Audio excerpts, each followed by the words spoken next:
ఈరోజు కేటీఆర్ తన పరివారం అంటే పరివారం అనే కంటే కూడా తన బానిసలు తన చెంచాలతో కలిసి ఈరోజు మేడిగడ్డ పర్యటనకు వెళ్తూ ఉన్నారు. ఎన్నికలకు ముందు ఏం జరిగింది, దానికంటే ముందు ఇంకా చాలా విషయాలు కూడా జరిగినాయి. వాస్తవంగా ఈ మేడిగడ్డ కాళేశ్వరం మొత్తం కూడా ఇది పెద్ద అంబక్ అని చెప్పేసి మనం మొదటి నుంచి కూడా చెప్తా ఉన్నాం. ప్రస్తుతం కూడా అదే కొనసాగిస్తా ఉన్నాం వాస్తవంగా. అయితే ఇక్కడ విషయం ఏంటి అంటే మేడిగడ్డ బ్యారేజ్లో ఎన్ని రకాల ఇప్పుడు పిల్లలు కుంగినాయో మనందరం కూడా చూడాలి. వాస్తవంగా ఈరోజు 2 అని కొంతమంది చెప్తున్నారు, 3 అని కొంతమంది చెప్తున్నారు. అసలు ఆ పిల్లలు అసలే పనిచేయవు, కింద వేసినటువంటి బేస్మెంట్ ఏదైతుందో అది అసలు పనికే రాదు అనేటువంటి ఒక చర్చ బలంగా జరుగుతోంది. అది కాఫర్ డ్యామ్ నిర్మించాలని చెప్పేసి కూడా తెలుస్తోంది. దానికి సంబంధించి ఇప్పటికే మేడిగడ్డ మొత్తంగా పిల్లలు అన్ని కూడా ఇప్పుడు తాత్కాలికమైనటువంటి చర్యలు చేపట్టి కనుక ఒక రిపేర్ చేస్తే కనుక భవిష్యత్తులో మరిన్ని ప్రమాదాలు వచ్చేటువంటి అవకాశం ఉంది. అది ఎంతకైనా దారితీసే అవకాశం ఉందని చెప్పేసి కూడా నేషనల్ డ్యామ్ సేఫ్టీ అథారిటీ వాళ్ళు చెప్పడం జరిగింది. మొత్తంగా ఆ మేడిగడ్డ బ్యారేజ్ మొత్తంగా కూడా ఈరోజు కింద కాఫర్ డ్యామ్ కట్టంది, ఆ బ్రిడ్జ్ కట్టాల్సినటువంటి బ్రిడ్జ్ ఉండదు అనేటువంటి ఒక చర్చ ఈరోజు బలంగా జరుగుతూ ఉంది. అయితే దీనికి సంబంధించి నేను అసలు కాళేశ్వరం ప్రాజెక్టు ఎందుకు ఏంటి అనేటువంటి ఒక చిన్న ఇన్ఫర్మేషన్ మీకు ఇచ్చేటువంటి ప్రయత్నం చేస్తాం మిత్రులారా. అయితే కేటీఆర్ తన చెంచాలతో కలిసి మేడిగడ్డ పర్యటనకు వెళ్తుండని కాలోజీ టీవీ అయితే తీవ్రంగా పరిగణిస్తూ ఉంది. నిజంగా కూడా ఈరోజు ఒక హత్య చేసినటువంటి ఒక హంతకుడు ఎవరైతే ఆ శవాన్ని చూడడానికి ఆ చనిపోయిందా లేదా అనేటువంటి శవాన్ని చూడడానికి ఏ విధంగానైతే వస్తాడో అదేవిధంగా కేటీఆర్ తన పరివారంతో వెళ్తూ ఉన్నాడు. ఈరోజు మేడిగడ్డ కుంగింది అనేది వాస్తవం, అన్నారంలో బుంగలు పడుతున్నాయి అనేది వాస్తవం, సుందిలో కూడా అదే పరిస్థితి అనేది వాస్తవం. ఈరోజు అంత పెద్ద ఎత్తున మేడిగడ్డనే ఎందుకు మేడిగడ్డ చుట్టూ ఎందుకు రాజకీయాలు తిరుగుతున్నాయి అంటే ఈరోజు మేడిగడ్డ నుంచే అత్యధికంగా నీళ్లను పంపు చేయాల్సినటువంటి అవసరం ఉంది. అది డిపిఆర్లో ఉన్నటువంటి అంశము. సో దాన్ని బేస్ చేసుకొని ఈరోజు మేడిగడ్డ చుట్టే తిరుగుతూ ఉంది. అసలు విషయం ఏంటి అంటే ఒక్కసారి మీకు చిన్న బ్రీఫ్ ఇచ్చేటువంటి ప్రయత్నం చేసి మిత్రులారా కొంత అనాలిసిస్ చేస్తూ ఉన్నాను నేను. అయితే ఈ మేడిగడ్డ అనే కంటే కూడా కాళేశ్వరం ప్రాజెక్ట్ అంటే చాలామంది కేవలం అన్నారం, సుందిల్ల, మేడిగడ్డ అని చెప్తా ఉంటారు. కాకపోతే ఇక్కడ ఆ 3 బ్యారేజ్తో పాటు ఆ 3 పక్కన ఉన్నటువంటి కన్నెపల్లి పంప్ హౌస్ కానీ లేదంటే లక్ష్మీ పంప్ హౌస్ కానీ లేదంటే అట్లాంటి 3 పంప్ హౌస్లు ఉంటాయి మొత్తం. ఆ తర్వాత 28 పెద్ద పంప్స్ ఏవైతే మనం బాహుబలి మోటార్స్ అంటాం కదా, బాహుబలి పంపులు, బాహుబలి మోటార్లు అంటాం కదా, అలాంటివి ఒక 28 ఉన్నట్టు తెలుస్తోంది. అదేవిధంగా sub stations, electric lines, canals, ఇలా అనేక రకాలైనటువంటి దాంతో ఈ కాళేశ్వరం ప్రాజెక్ట్ అదే మొత్తానికైతే ఇక్కడ నుంచి మల్లన్న సాగర్ కానీ, రంగనాయక సాగర్ కానీ, లేదంటే కొండపోచమ్మ సాగర్ కానీ ఇవన్నీ కూడా వస్తూ ఉంటాయి వాస్తవంగా. అయితే ఎందుకు కేసీఆర్ తుమ్మిడిహట్టిని కాదని మేడిగడ్డ నుంచి ఎందుకు తీసుకున్నాడు, దాని వెనకాల ఉన్నటువంటి అసలు కోణం ఏంటో ఒకసారి చూసేటువంటి ప్రయత్నం చేద్దాం. అయితే మేడిగడ్డ కాళేశ్వరం ప్రాజెక్ట్ ఏదైతుందో, కాళేశ్వరం కానీ గతంలో ఏమన్నా ప్రాణహిత చేవెళ్ళ ప్రాజెక్ట్ ఏదైతున్నారో దాన్ని అది గోదావరి అంటే కాళేశ్వరం ఏదైతుందో అది గోదావరి నది మీద నిర్మించాలని చెప్పేసి కేసీఆర్ అనుకున్నాడు వాస్తవంగా. అయితే గోదావరి నది మహారాష్ట్రలోని నాసిక్ త్రయంబకేశ్వర్ దర్గా పుట్టి అక్కడ నుంచి మహారాష్ట్ర మీదుగా తెలంగాణ, ఏపీ మీదుగా బే ఆఫ్ బెంగాల్లో కలిసిపోతుంది అనేది అందరికీ తెలిసిన విషయం వాస్తవంగా. అయితే గోదావరి నది పరివాహక ప్రాంతంలో చూసినట్లయితే ఈరోజు అనేక రకాలైనటువంటి దానికి సంబంధించిన ఉపనదులు ఏవైతే ఉన్నాయో ఆ ఉపనదులకు సంబంధించినటువంటి నదులు ఏవైతే ఉన్నాయో ఒక్కసారి అవి చూసినట్లయితే అప్పర్ గోదావరి, ప్రవర, పూర్ణ, మంజీరా, మిడ్ గోదావరి అంటే మధ్య గోదావరి, మానేరు, పెన్గంగా, వాద్రా, అదేవిధంగా ప్రాణహిత, దిగువ గోదావరి, అదేవిధంగా ఇంద్రావతి, అదేవిధంగా శబరి, ఇలా దాదాపు 12 ఉపనదులు గోదావరికి సంబంధించిన ఉపనదులు ఇవన్నీ కూడా. అయితే కేవలం గోదావరి అయితేనేమో 3 స్టేట్స్లో పారుతుంది.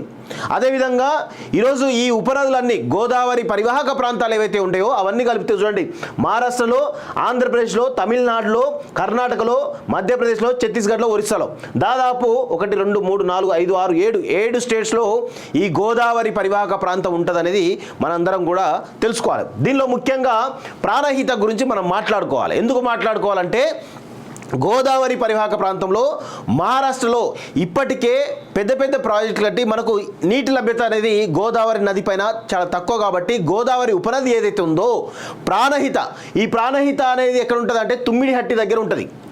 తుమ్మిడిహట్టి దగ్గర నుంచి ఈ ప్రాణహిత కూడా మళ్ళీ 3 ఉపనదులు ఉన్నాయి. మూడు ఉపనదులు ఏంటంటే పెన్గంగా, వాద్రా, అదేవిధంగా వెన్గంగా. ఈ మూడు ఉపనదులు కలిసి ప్రాణహితగా ఏర్పడతాయి. అయితే ఈ ప్రాణహితగా ఏర్పడినప్పుడు ఇక్కడ ఈ తుమ్మిడిహట్టి దగ్గర ఈ ప్రాణహిత అనేది పుడుతుంది వాస్తవంగా. సో ఇక్కడ నీటి లభ్యత ఎక్కువ. ఎందుకంటే ఈ మూడు పెన్గంగా, అదేవిధంగా వాద్రా, అదేవిధంగా వెన్గంగా, ఈ మూడు ఉపనదులు కలిసి ప్రాణహితగా ఏర్పడి ఇక్కడ దాదాపు 165 టీఎంసీల వాటర్ ఉంటాయి. కాబట్టి ఈ తుమ్మిడిహట్టి దగ్గర ఈరోజు గతంలో అంబేద్కర్ ప్రాణహిత చేవెళ్ళ ప్రాజెక్ట్ నిర్మించాలని చెప్పేసి ఆనాటి ప్రభుత్వం దాదాపు 30 నుంచి 40 వేల కోట్ల వ్యయంతో దీన్ని నిర్మించడం జరిగింది. ఓన్లీ ఇదొక్కటి మాత్రమే చేంజ్, మిగతా అంతా ఓకే వాస్తవంగా.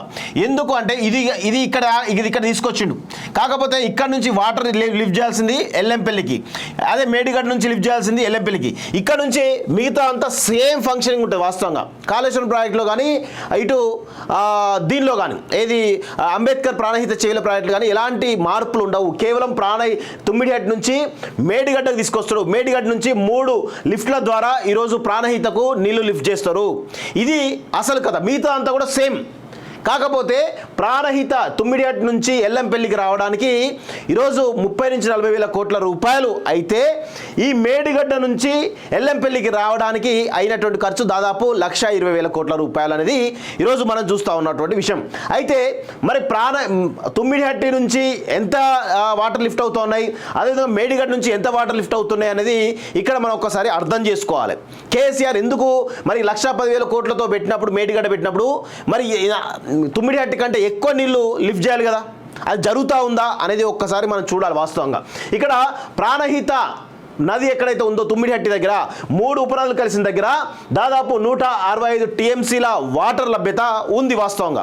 అయితే ఇది కాదు, ఇక్కడ కడితే బాగుండదు. ఆల్రెడీ ఇప్పటికే ఈ ఏవైతే కెనాల్స్ ఏవైతే మిగతా ప్రాసెస్ అవుతుందో ఇక్కడ గతంలోనే 1,800 కోట్ల రూపాయల వర్కులు జరిగినాయి.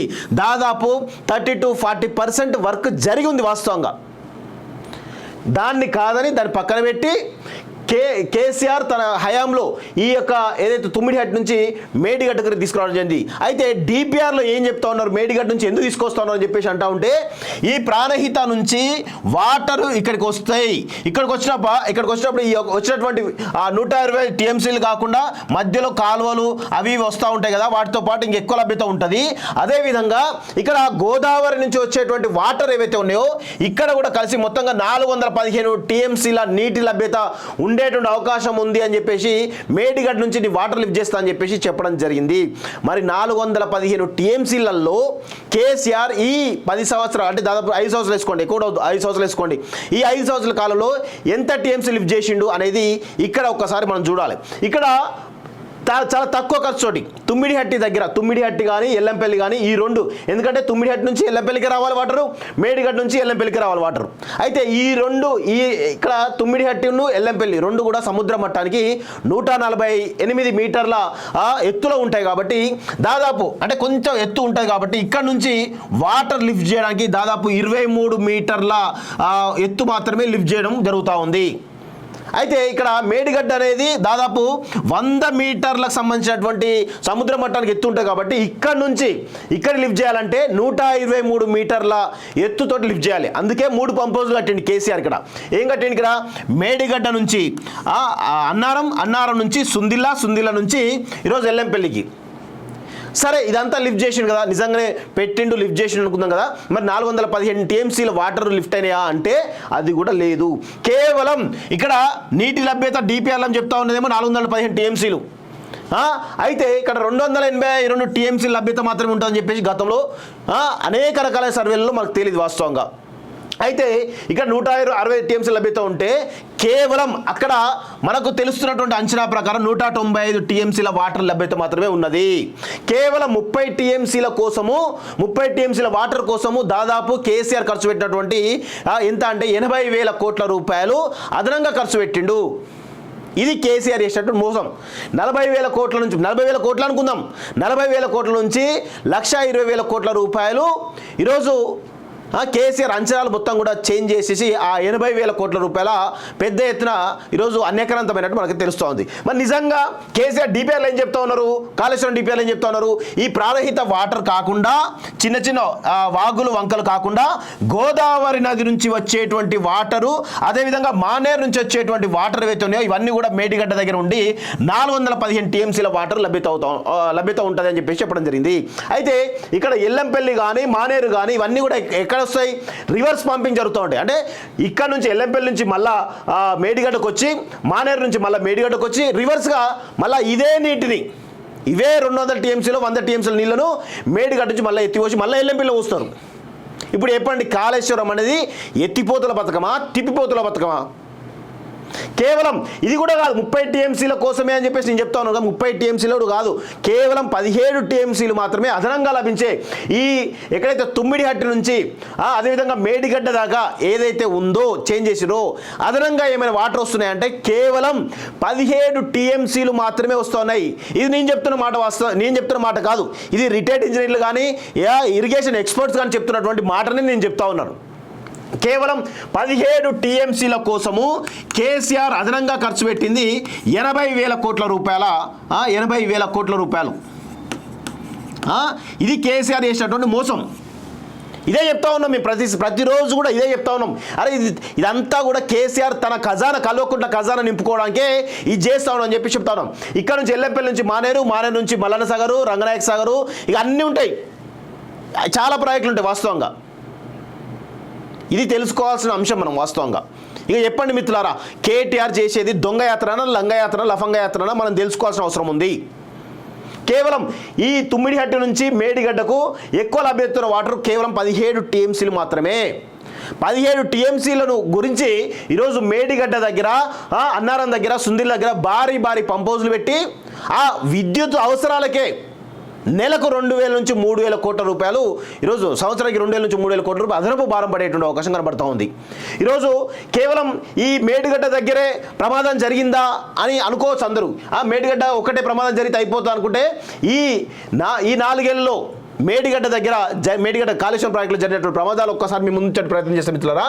ఒక్కసారి చూడండి, 1,00,000 కోట్లు గుమ్మరించి కట్టిన కాళేశ్వరం ప్రాజెక్టులో ఈ 4 ఏళ్లలో జరిగిన ప్రమాదాలు ఒకసారి చూడండి. మేడిగడ్డ పంప్ హౌస్ మునిగింది, ఇప్పటికీ 11 పంపులు తుక్కుగానే ఉన్నాయి. అదే ఇది అయిపోయింది కదా, ఓకే. మేడిగడ్డ, అన్నారం, సుందిల్ల కాలువలు ఏటా కూలుతూనే ఉన్నాయి.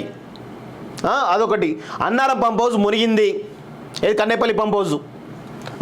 ఆ తర్వాత సుందిల్ల బ్యారేజ్ కట్టలు తెగినాయి, అది వాస్తవమే. మేడారం పంప్ హౌస్ క్రాకులు వచ్చినాయి, రామడుగు సొరంగాలు కూలినాయి, మిడ్ మానేరు డ్యామ్ కుంగింది, కొండపోచమ్మ రిజర్వాయర్కు రంధ్రాలు పడ్డాయి, మల్లన్న సాగర్ కాలువకు బొక్కలు పడ్డాయి, పందికొక్కులు ఈ బొక్కలు పెట్టినాయని సమర్థించుకున్నారు ఈ దరిద్రులు. అట్లా చెప్తా ఉన్నారు. ఎక్కడికక్కడ పంప్ హౌస్లకు, సొరంగాలకు, కాలువలకు పెచ్చులుడుతున్నాయి. ఇప్పుడు అసలైన మేడిగడ్డ బ్యారేజ్ కూడా కుంగింది, అన్నారం బ్యారేజ్ కింద బుంగలు వచ్చినాయి. గిన్ని ప్రమాదాలు జరిగినాయి. కేవలం మేడిగడ్డ దగ్గర 2 పిల్లలే కుంగినాయని చెప్పేసి అంటా ఉన్నాడు ఈ సన్నాసి. ఎవడు? కేటీఆర్ అనేటోడు. పెద్ద డైలాగ్ కొడుతూ ఉన్నాడు, పెద్ద సవాలు విసురుతూ ఉన్నాడు. కొంచెం సోయి తెచ్చుకొని ఉండు కేటీఆర్, ఒళ్ళు దగ్గర పెట్టుకొని పని చేయాలి. ఇంకా ప్రజలు చెప్పుతో కొట్టినా కానీ బుద్ధి రాకుండా ఇంకా అహంకారంతో పోతా ఉన్నా కదా, ఈ అహంకారాన్ని పార్లమెంట్ ఎన్నికల్లో ప్రజలు ఖచ్చితంగా తిరస్కరిస్తారు, గుర్తుపెట్టుకో. ఈ అహంకారం తగ్గిస్తారు. గింత ఘోరమా? 17 టీఎంసీల కోసము ఈరోజు కేసీఆర్ పెట్టినటువంటి ఖర్చు 80,000 కోట్ల రూపాయలు. 17 టీఎంసీల అదనపు నీళ్ళ లిఫ్టింగ్ కోసం కేసీఆర్ పెట్టినటువంటి ఖర్చు 80,000 కోట్ల రూపాయలు అనే విషయం కూడా మనం గుర్తెరగాలి. ఇక మిగతా సంబంధించినటువంటి ఎల్లంపల్లి నుంచి శ్రీరామ్ సాగర్ నుంచి మానేరు నుంచి ఇక మిగతా అన్నీ కూడా ఉంటాయి. మల్లన్న సాగరు, ఇక మల్లన్న సాగర్లో చేసినటువంటి అరాచకాలు మనకు తెలుసు. ఆ మల్లన్న సాగర్ తోటి ఆ ఉన్న ఊర్లలో 15,000 కుటుంబాలను వీరు మొత్తంగా వాళ్ళ కుటుంబాలన్నింటినీ కూడా పాపం ఇబ్బంది పెట్టేటువంటి పరిస్థితి, వాళ్ళ జీవితాలు ఆగం చేసింది ఈ యొక్క కల్వకుంట్ల కుటుంబం. కొండపోచమ్మ సాగరు, అసలు కొండపోచమ్మ సాగర్ అయితే ఇక కేసీఆర్ ఫామ్ హౌస్ కోసం కట్టుకున్నట్టే కనబడతా ఉంది, అది తప్ప వేరే ఏది లేదు వాస్తవం చెప్పాలంటే. ఇక చెప్పండి మిత్రులారా, ఇంతకంటే ఎవరైనా చెప్తారా? ఈ చిన్న లాజిక్ కేసీఆర్ ఏమంటాడు, ఇంత పెద్ద కాళేశ్వరాన్ని అది ఇది అని చెప్పేసి అంటా ఉన్నారు. దయచేసి ప్రజలారా మీరందరూ కూడా గుర్తెరగండి, ఈ కేసీఆర్ చేస్తున్నటువంటి పెద్ద మోసం ఇది వాస్తవంగా. కేసీఆర్ ఇంకా మభ్య పెడతా ఉన్నాడు, ఇంకా మాయేస్తా ఉన్నాడు. మనందరం కూడా దీన్ని ఖండించాల్సిన అవసరం ఉంది. వాస్తవంగా ఇప్పటికే రాష్ట్రాన్ని అప్పుల కుప్ప చేసిండు. గతంలో కర్ణాటకలో ఎక్కడో ఏదో ఒక ప్రాజెక్ట్ కింద ఒక విద్యుత్ సంబంధించినటువంటి ఒక ఎలక్ట్రిసిటీ విద్యుత్ కేంద్రం ఎత్తుంది. దాని గురించి ఇట్నే పెద్ద ఎత్తున ఆ రోజు ప్రభుత్వ పార్ట్నర్షిప్లో ఒక కంపెనీ విద్యుత్ కేంద్రాన్ని మొత్తం కూడా వాళ్ళ అవసరాల గురించి నిర్మిస్తూ ఉంటే అది భారీ వ్యయం అవుతుంది, మెల్ల మెయింటెనెన్స్ కూడా వద్దని చెప్పేసి అక్కడ ఉన్నటువంటి నిపుణులు చెప్తే వినకుండా కట్టడం జరిగింది. కానీ ఇప్పుడు ఏదైతే ఎల్ఎన్టీ ఏదైతే మేము చేయమని చెప్తున్నారో అక్కడ కట్టినటువంటి వాళ్ళు కూడా మాకు అవసరం లేదు, మేము చేయమని చెప్పేసి చేతులు ఎత్తేసిన తర్వాత ప్రభుత్వానికి పెద్ద ఎత్తున ఇప్పటికి కూడా భారం పడుతుంది. దాదాపు 15 సంవత్సరాల నుంచి దాన్ని నడపాలనా వద్దా అనే కోణంలో ఈరోజు మూసివేసే దశ చేరిపోయింది. రేపటి రోజున కూడా కాళేశ్వరం ప్రాజెక్టు అంతే అవకాశం కనబడుతూ ఉంది. ఎవడు మెయింటైన్ చేయాలి? నీ స్వార్థ ఆర్థిక ప్రయోజనాల కోసం నువ్వు 40,000 కోట్లు పెట్టినావు. కనీసం సోయి ఉండదా? ఇక్కడ నుంచి అసలు రివర్స్గా గోదావరి నది నుంచి నీళ్లు మేడిగడ్డలో పోసి మళ్ళీ ఎల్లంపల్లి ద్వారా మళ్ళీ మేడిగడ్డ కోసి మళ్ళీ ఎల్లంపల్లి నింపుతా ఉన్నావు. నువ్వు మనిషివా? నువ్వెవరు? నువ్వు నాకు అర్థం కాదు. ఈ చిన్న లాజిక్ కూడా వేసుకోపోయినావు. ఇంకొక విషయం కూడా చెప్తా ఉన్నావు మిత్రులారా, కేసీఆర్ అనేవాడు దీనంతటి కూడా గూగుల్ మ్యాప్లో ఎవరైతే ఉన్నారో ఒక సిమ్ములు అమ్మేటువంటి వ్యక్తి, ఆయనకు గూగుల్ మ్యాప్ మీద కొంత అవగాహన ఉన్నది. ఆ సిమ్లు అమ్మేటువంటి వ్యక్తి ఎవరైతే ఉన్నాడో లోకేష్ అనేటువంటి పక్కన పెట్టుకొని ఈ కాళేశ్వరం ప్రాజెక్ట్ని డిజైన్ చేసిండు. గంత దిక్కుమాలినోడు ఈ కేసీఆర్ తెలంగాణని సర్వనాశనం చేసిండు. సిమ్లు అమ్ముకునేటంతో కాళేశ్వరం ప్రాజెక్ట్ మొత్తం కూడా గూగుల్ మ్యాప్లో డిజైన్ చేయించాడంటే అర్థం చేసుకోవాలి. కేసీఆర్ ఒక రూమ్లో ఒక స్క్రీన్ మీద ఉండి ముందు కూర్చొని ఆ పక్కన రైట్ సైడ్లో లొకేషన్ కూర్చొని పెట్టుకొని ఆ తర్వాత మిగతా ఎక్స్పర్ట్స్ అంతా కూర్చొని పెట్టుకొని ఆ లొకేషన్ చెప్తా ఉంటాడు. అరే గది ఓపెన్ చేయరా, ఆ తుమ్మిడేట్ ఓపెన్ చేయరా, ప్రణాయిత ఓపెన్ చేయరా, అది మేడిగడ్డ ఓపెన్ చేయరా, సుందిలో ఓపెన్ చేయరా, అన్నారా ఓపెన్ చేయరా అని చెప్తా ఉంటాడు. వీడు పోయి అలా కొడుతూ ఉంటాడు గూగుల్ మ్యాప్లో, ఇక్కడ నుంచి ఇక్కడికి అని చెప్పేసి లెక్కలు చెప్పి గూగుల్ మ్యాప్లో ఆ డిపిఆర్ మొత్తం కూడా డిజైన్ చేసిండు. దానికి ఈ రిటైర్డ్ ఇంజనీర్లు అంతా పోయి భజన చేస్తూ ఉంటారు. కేసీఆర్ సంకనాకుతూ ఉంటారు ఈ ఇంజనీర్లంతా. ఎవరికైనా చిన్న మెదడున్నకైనా అర్థమవుతుంది ఈ యొక్క లాజిక్. సిగ్గుండాలే కొంచెమైనా. ఇప్పుడు వచ్చి పొంగరాలు కొడుతూ ఉంటూ మొత్తం ప్రాజెక్టుకు మొత్తం కూడా చేస్తూ ఉన్నారు.